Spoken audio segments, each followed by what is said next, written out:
Aliansi Jurnalis Peduli Lingkungan Indonesia AJPLI dan Prasada Pamunah Limbah Industri PPLI kembali pertajam sinergitas melalui gathering media dan ngobrol peduli lingkungan di Kampung Budaya Sindang Barang Taman Sari, Kabupaten Bogor. Diskusi tersebut mengusung tema untuk Sindang Barang Lestari dari warisan budaya ke pohon masa depan.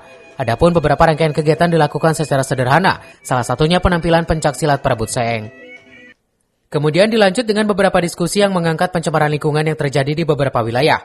Selanjutnya, AJPLI bersama PPLI melakukan tanam pohon di sekitar Kampung Budaya.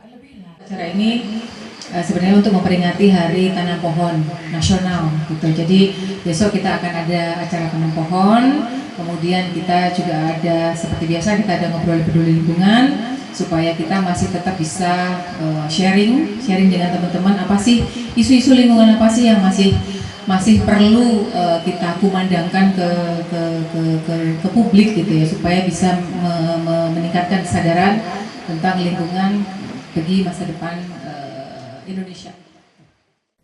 Dari Kabupaten Bogor, Cevi Suryadi melaporkan.